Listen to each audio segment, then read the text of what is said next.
Our scripture meditation for this evening is Job chapter 42 and verse 5. Again, Job chapter 42 and verse 5. In the year 2017, Alicia Beth Moore, known professionally as the artist Pink, stirred up controversy about her style of parenting. Pink said that her children would be raised gender neutral and not limited by labels. According to her, this thought process does not deny gender identity, but it frees a child to not be hindered by labels. Emily Gaudet of Newsweek magazine captured Pink's ideology in a December 14, 2017 article. It says, as Pink described it, Willow, that's her daughter, told her once that she was going to grow up and marry a woman from Africa. Pink simply said, "Great, can you teach me how to make African food?" In the same article, Pink's quoted statement reads, "I was in a school and the bathroom outside the kindergarten said, gender neutral, anybody. And it was a drawing of many different shapes. Pink explained to the people, I took a picture of it and I wrote progress. I thought that was awesome. I love that kids are having this conversation." The artist Pink has used her fame to encourage and promote a demonic view on sexuality. Her dangerous views further the LGBTQ agenda. Her fame helps to influence this to countless numbers of people. This past week, Pink revealed on Instagram that she and 3-year-old son Jameson both dealt with the coronavirus. In describing her painful and grueling ordeal, she said, "There were many nights when I've cried, and I've never prayed more in my life." Thank God both mother and son have recovered from this deadly virus. Hopefully neither her husband or daughter will contract the disease. Given Pink's previous comments about gender neutrality in parenting, you cannot help but to wonder what her relationship with God was like prior to being stricken with the coronavirus. Her parenting philosophy fails to indicate a real knowledge of God as revealed in His Word. Her true relationship with Him is purely a matter of speculation. What's most interesting is her admission that she never prayed more in her life. That means either she had some acknowledgement of God prior to the virus and resorted to her existing belief in Him, or the dreaded thought of death made her hope for a God and His mercy. Which is true is not known by me. The story of Pink stands out because it seemingly answers a question that so many have about human suffering, natural disasters, and the struggles of life. Everyone wants to know two things. Why do bad things happen? And why does a loving God permit such things? Those questions have been and will be debated by philosophers, historians, theologians, and everyday people until Jesus returns.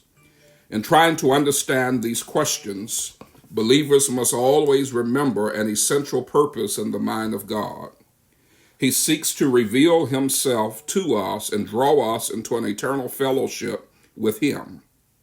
Therefore, you and I may not understand every specific thing He does or permits to happen, but we can be sure that the Lord's provisions and permissiveness ultimately accomplishes His greater will. Sometimes human suffering, devastating natural disasters, and our individual personal struggles cause us to look to God unlike anything else. We deem those experiences to be bad. They do not meet our personal standards of idealism.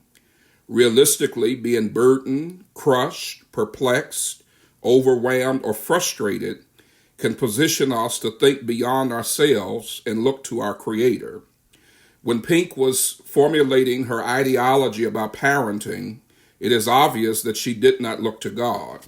When she was stricken with a deadly illness, it is interesting that she prayed like she never prayed before. I want you to consider the example of Job chapter 42 and verse 5. It best summarizes Job's extensive experiences with personal loss and suffering that most of us cannot come remotely close to experiencing. Like us, Job wanted to question God.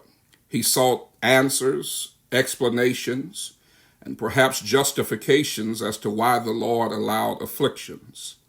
The Lord promised to answer Job's questions when Job answered his. After the Lord baffled Job with the mysteries of creation and showed him the inferiority of man's limited knowledge in light of God's infinite wisdom, Job came to a humble realization. The verse says, "I have heard of you by the hearing of the ear, but now my eye sees you." This verse should not be interpreted as a literal ability to see God. It's language that means that Job came to love, appreciate, respect, and value God in a deeper and more meaningful way. Job's statement should be understood from the perspective of one whose heightened reverence for God came as a result of a lowered estimation of himself. We are only significant to the extent that God deems us significant. Job's life experiences, though tragic, helped to define his faith, trust, and submission to God. Just as important, he learned that God owes no answers to any mere man. Instead, Job and you and I must accept God's allowance of afflictions with the same confidence in his sovereignty as we accept his blessings. In consideration of Job, we gain an important understanding of why God allows things that we do not desire.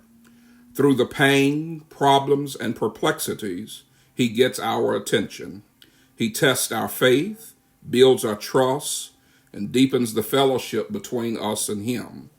Some may never amend their ways. Sin will surely continue to exist on this side of time.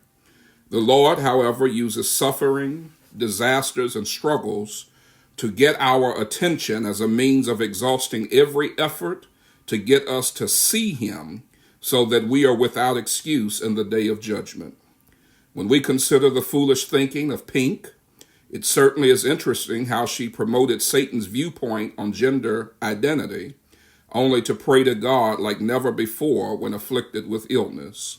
Could Job and even Pink's sufferings teach us that God allows these things so that we can come to our senses? Before we criticize Pink too much or analyze Job too long, how many foolish thoughts, how much immature behavior, how many less than godly characteristics may be God trying to draw our attention to in hopes of amending our ways? Whether God directly sent the coronavirus or chose not to stop it, could it be him saying to us, straighten up before it's eternally too late? May God bless you to use this time that you have to see him in a way that is greater, deeper, and more meaningful than ever before. Tune in tomorrow night and every night at 7 p.m. Central Standard Time for another installment of A Few Minutes with the Minister with Words from the Master.